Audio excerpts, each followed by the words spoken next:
अजून एक महत्त्वाची बातमी आहे। इगतपुरीचे काँग्रेस आमदार हिरामण खोसकर यांना धमकीचा फोन आलाय।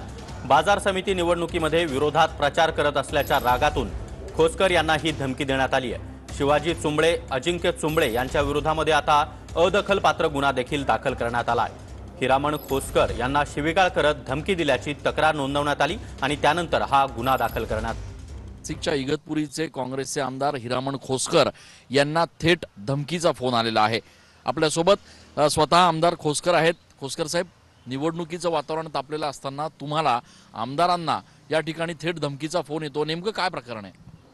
आता वरून काँग्रेस, राष्ट्रवादी काँग्रेस आणि शिवसेना महाविकास आघाडीचे त्या ठिकाणी या ठिकाणी कृषी उत्पन्न बाजार समितीला पॅनल केलेला आहे आणि वरिष्ठाचा या ठिकाणी आम्हाला आदेश आहे का महाविकास आघाडीचं काम करायचं आहे।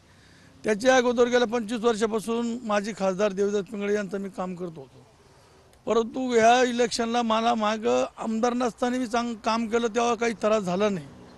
परंतु शेतकरी पॅनलचे उमेदवार शिवाजी चुंबळे रविवारी त्यांनी असं सकाळी मला फोन केला आणि मी म्हणलं बोला आप्पा, त्याच्यावर खूप दादागिरी सुरू केली। तुझे पाहतो मी 2 कोटी रुपये घालतो, तुला पाडतो, तुझं अमकं करतो तमकं करतो, खूप अरेराविषयी भाषा सुरू केली। म्हणलं आप्पा असं चांगलं नाही, तुम्ही वरिष्ठ आहे, चांगले माणसं, माझ्यासारख्या कार्यकर्त्याच्या नादी लागणं बरं नाही।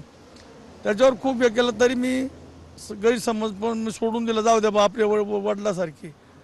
पण कालसुद्धा दोघाही बापल्याकडे जे शिवाजी आप्पा चुंबळेचे 9 ते 10 फोन आले, मी काही उचलले नाही। त्याच्यानंतर त्याच्या मुलाचे फोन आले, मी ते पण उचलले नाही। मग मी 2 तास फोन बंद करून ठेवला।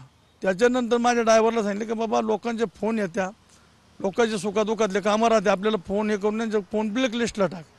मी त्यांचे फोन ब्लॅकलिस्टला टाकले आणि एक अर्धा तासाने एक कार्यक्रम होता, कार्यक्रमामध्ये एक फोन आला अनोळखी फोन, मी 100चे 100% उचलतोय आणि तो फोन आला 29 नंबरचा, म्हणे अजिंक्य चुंबळे बोलतोय, माझ्या बापाचा आणि माझा फोन तू ब्लॅकलिस्टला टाकला, म्हणे तुला अजून माहीत नाही, माझ्या बापाच्या नादी लागलं तर मग बघतो तुला काय करायचं ते।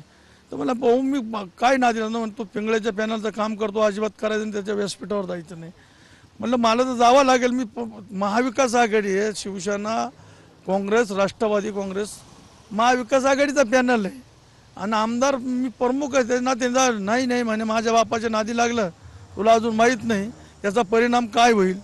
मी फोन कट केला, परत त्यांनी फोन केला, मी परत फोन उचलला, बघतो म्हणा माझ्या बापाच्या नादी लागलं याचा परिणाम काय तुला भोगावा लागेल। म्हणलं माझ्याच्या पुढं मारून टाकाल, काय करणार तुम्ही, काय करणार आहे, काय करणार आहे? मला इलेक्शन नाही करायचं, माझी शेतीपोती आहे, इलेक्शन नाही करायचं, पण बघतो पण तुला दाखवतो कशा पद्धतीनं।